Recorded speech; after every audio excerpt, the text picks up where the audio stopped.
Matching is going to be the subject of the present day presentation.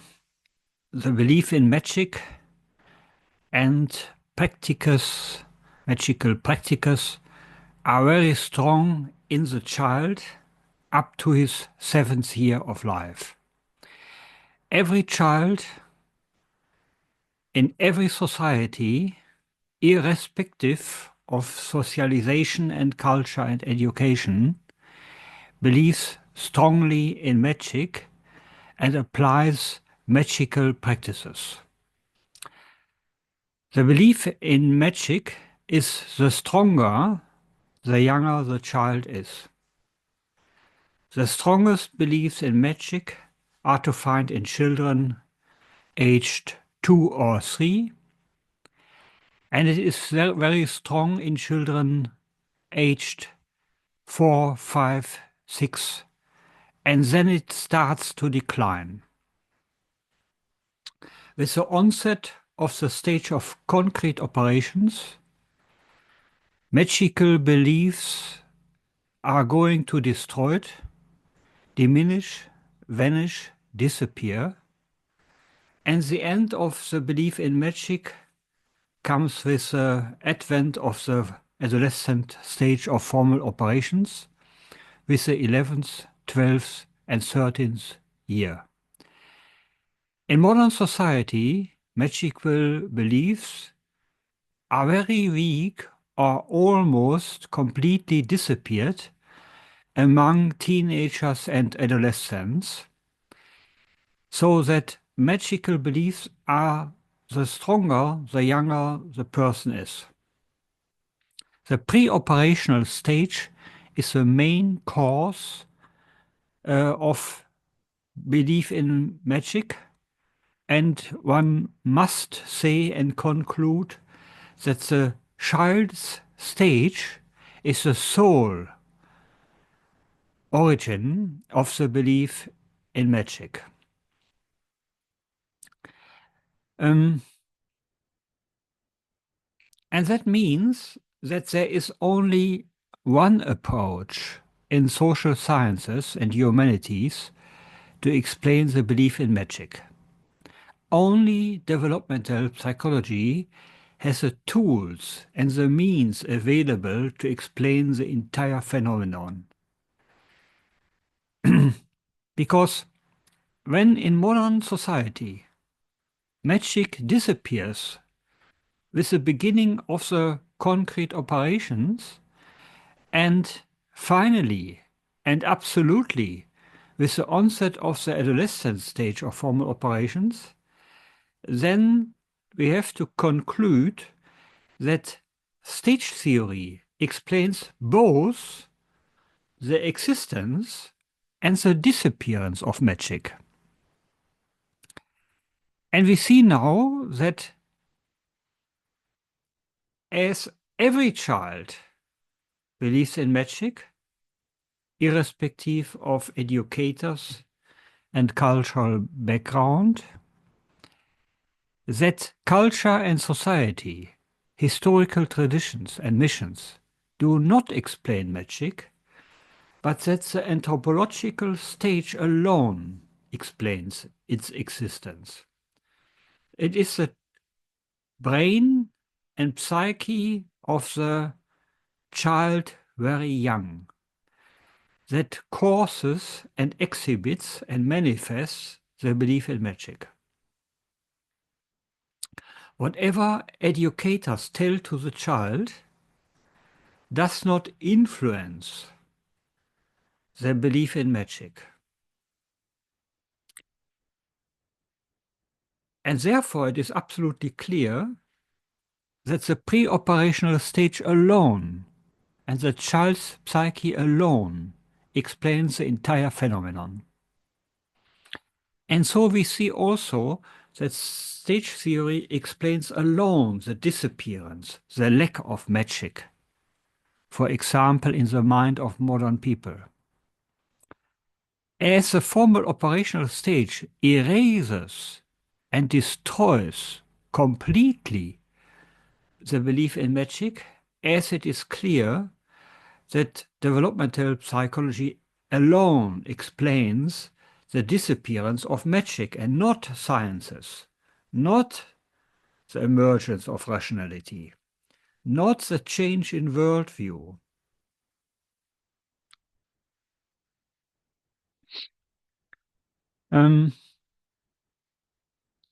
Children very young explain everything in terms of magic. For example, the functioning of electricity. If you switch on or switch off electric light in a room, comes from magic as to the worldview of children aged 2, 3, and 4. The functioning of a water faucet in a basin comes from magic. Children very young think. They explain everything in terms of magic. For example, that the parents are able to keep a house and to keep the house warm and to provide food and to provide and purchase clothes. This all is for a child age 3 a manifestation of magic. And children believe that the adults and the parents master their life and master the cosmos by magic. And therefore they believe that the parents and the adults generally have created the cosmos, have created the universe, have created the world where the humans live in. And they think that the parents and the adults only have to think about a good to gain it, that they only have to wish that something happens and then it will happen. So the child, very young, believes in the magical power of parents and adults over the world. And therefore they see their parents and the adults generally as a kind of gods mastering the world by magical powers, by rituals, by wishes, and so on. Piaget, in his book La représentation du monde chez l'enfant of 1926, has showed in the last chapter of this book, called Artificialism, that children by their 9th year believe that humans have created the cosmos and all details within, for example, rivers, woods, mountains, landscapes, and so on, by their magical power, by metamorphosis, or by ritual wishes, or by kindling a fire, or whatever. And they believe in the magical creation of the cosmos conducted by parents, adults, and gods as a kind of magic. And they believe that they can practice magic by their own.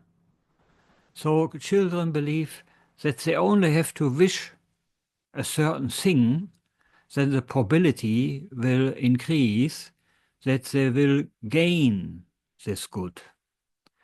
And they believe that they can carry out rituals to receive incidents wished. So they believe when they make a sacrifice, for example, when they renounce for a dish or for a dinner or a lunch, that then they will receive in return that what they have given for the dish they spared. Or they believe that when they pray to God, that God will give them the thing they wish. or they believe that when they perform some rituals, for example, going over a street and not touching the edges between stones, that then the fate and the cosmos will give them that what they wish. So, what we have to learn in social sciences and humanities is that magic does not originate in social structure, and that magic does not originate in anthropological wishes. What we have to learn in social sciences is that magic solely originates in the early stages of the child. And when we encounter magical beliefs in premodern and archaic societies, that solely early anthropological stages explain the existence of magic in premodern societies.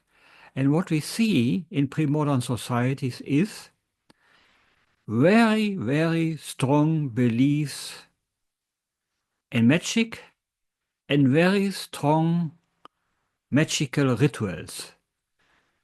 Magical rituals, magical practices, magical beliefs penetrate and pervade every premodern society to a very high rate. It inflicts and impacts and influences everyday customs in pre-modern societies. A great deal of that, what people in pre-modern societies are doing, circles around magical beliefs and practices. And we see the same strength, the same severity in the belief in magic in pre-modern, archaic, or traditional adult, as we can see in modern children up to their 7th year. So, pre-modern, archaic, traditional adults believe that they can gain every result they wish by magical practices. If they perform magical practices and magical rituals and exhibit magical wishes, then they believe that they can make rain, sunshine, storms, every kind of sickness, health, childbirth, good harvest, rich hunting and rich fishing results, that they can defeat their enemies, and that they can get every woman they want. And this they believe in a very strong way. It is not something they doubt. It is not something they hesitate to believe in. It is to them given by absolute clarity that they can gain their wished results by performing magical rituals. And when modern social scientists say that this cannot be, because then these people would stop to work and would stop to activate their everyday plannings and activities, because they would then rely alone on magic.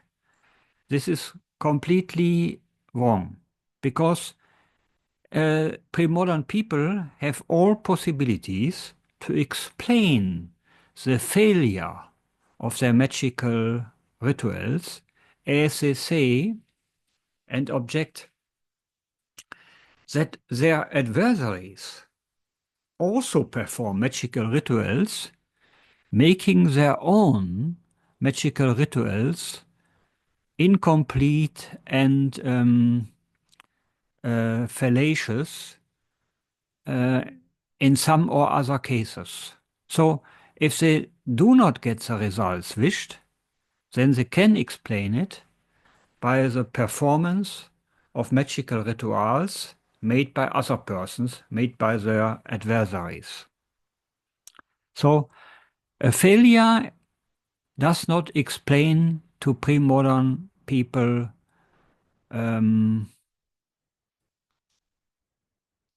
the imperfection, the failure of magic. They strongly believe in magic due to their anthropological stage.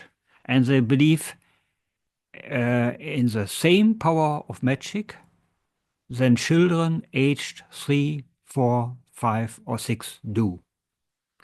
Only premodern adults on higher stages have weaker beliefs in magic when they stay on the concrete operational stage. Then their belief in magic can be weaker. But Lynn Thorndike, in his 6-volume work on belief in magic in ancient and medieval intellectuals, showed that according to his studies, there was not one intellectual in ancient and medieval times not believing in magic. Whether this was so or not, I cannot judge. To me, it is possible that persons such like Archimedes did not believe in magic, but I don't know this. But what I know is that every ancient philosopher, including Aristotle and Plato, believed strongly in magic.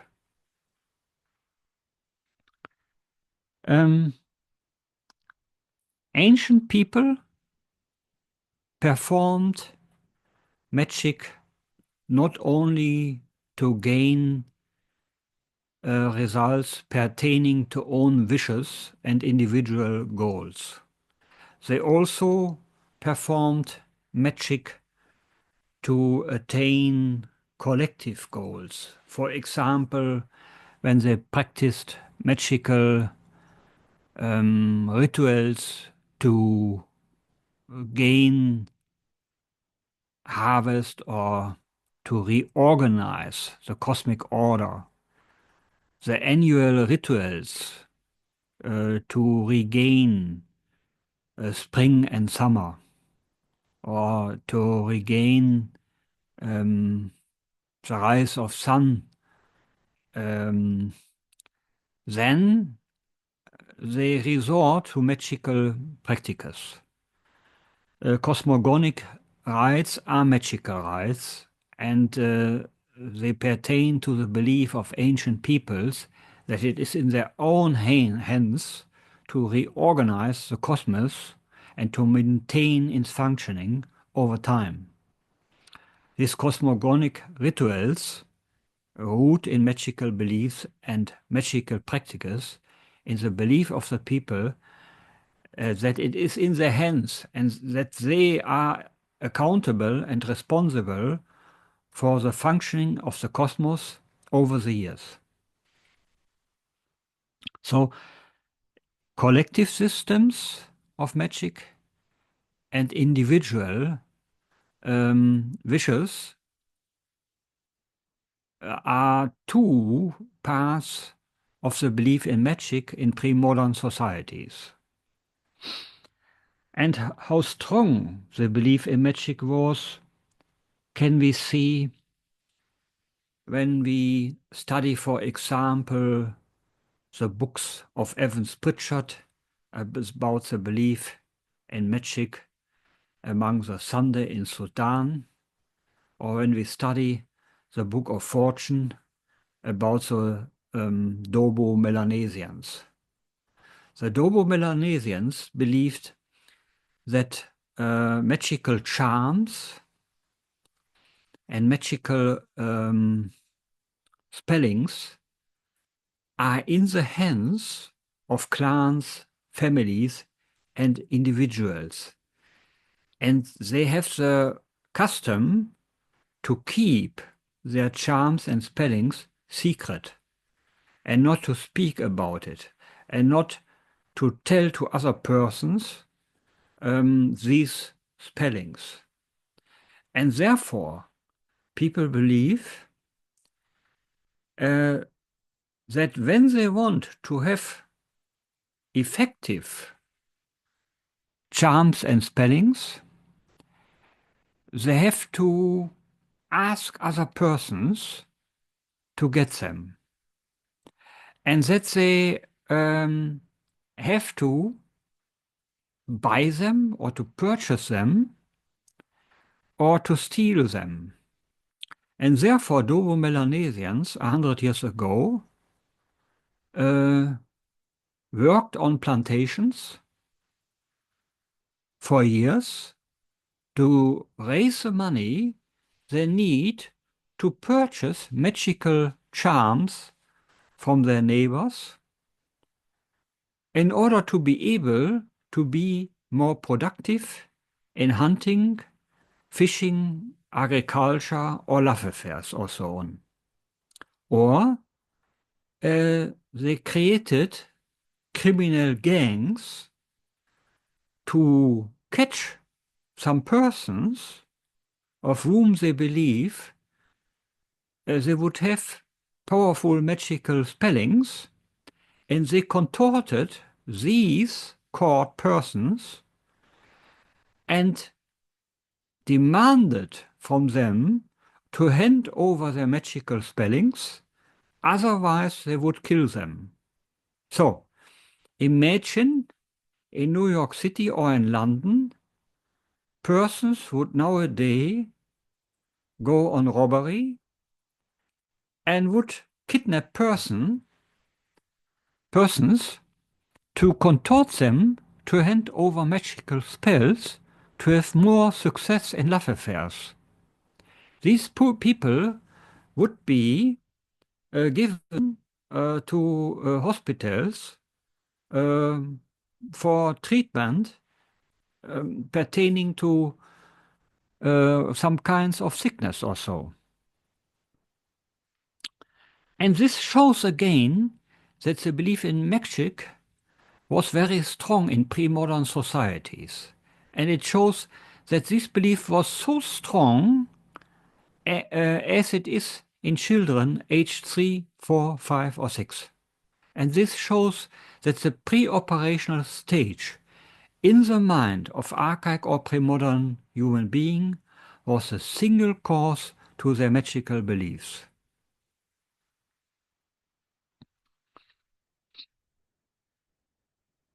What we see more is that when we compare the belief in magic in the child and in premodern archaic adult, that though the belief in magic is similar, and the belief in magic among the two groups has the same powerful origin, is that the child is ridiculed by his or her parents for his magical beliefs. Because the child cannot live out his belief in magic in a society where the parents and adults do not believe in magic anymore, as it is in modern industrialized society. And therefore, the child that has only a few years for developing his magical beliefs, it comes to the phenomenon that parents and adults do not gain much information about the magical beliefs of their children. And the magic in traditional or archaic or premodern societies is in so far much stronger as it relies on magical traditions. The archaic human being does not believe in magic only for a few years as a modern child. It believes in magic its whole lifespan, and it can rely on long-lasting magical traditions. And therefore we can say that the preoperational stage is much stronger in the archaic or premodern adult than it is in the child, or that the archaic or premodern adult is more a child than the child itself.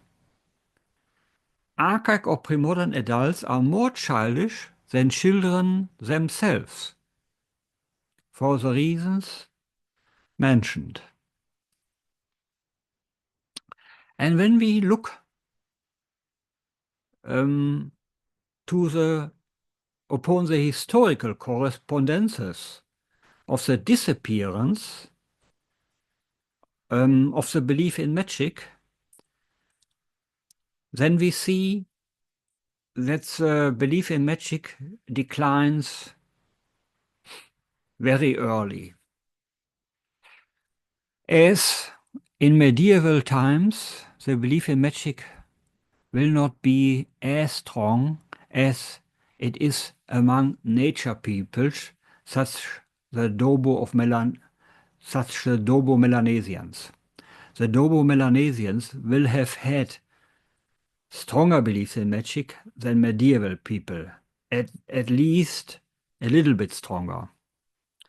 And then we see the disappearance of magic in the 14th century, when the belief in judicial ordeals disappeared. But the trials against witches and sorcerers in the 17th century in Europe still had magical beliefs.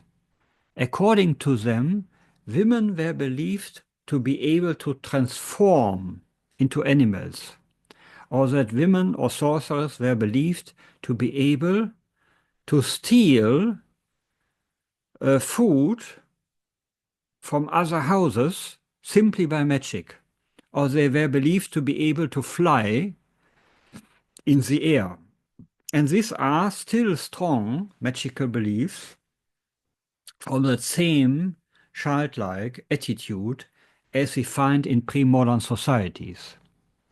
And as the belief in witches was very strong in Europe in the 17th century, and that we find strong parallels of the belief in witchcraft between medieval Europe and ancient or pre-modern societies, or even nature peoples such like the Australian Aborigines or Indians of pre-Columbian America, or black people in Africa, we see there are very strong parallels down to the tiniest details and smallest aspects.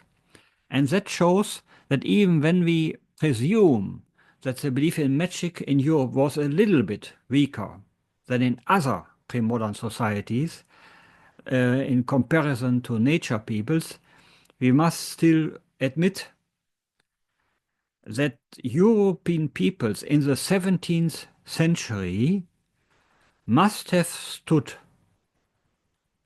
on anthropological stages of children below the 10th year of life. At least the majority of people must have stood on stages of children below the 10th year. It will be that the concrete operational stage had a certain influence in European peoples of the 17th century. This is quite clear. But European peoples, in their majority, cannot have stood on the adolescent stage of formal operations. Otherwise, the trials against witches wouldn't be explainable. But then we see the advent of the Age of Enlightenment during the 18th century, and we see the complete disappearance of trials against witches and sorcerers. And this disappearance of judicial trials against witches and sorcerers exhibits the diminution, the disappearance of the belief in magic generally during the Age of Enlightenment, during the 18th century. Of course, the last traces of the belief in magic disappears in Europe not before the advent of the 20th century. Only with the advent of the 20th century we see the more or less complete disappearance of the belief in magic in Europe. And in other parts of the world we still have belief in magic by today, but the beginning of the disappearance of the belief in magic in the global south comes together with the westernization and colonization of the global south, and we see the continuous decline of the belief in magic in the global south, running for generations, but not having find an result comparable to those developments we can see in Europe during the past 100 years. But it is clear that the victory of the stage of formal operations, the successful advent of the formal operational stage on a worldwide scale is a reason for the disappearance of the belief in magic in the global south we can observe, especially in the past 50 years.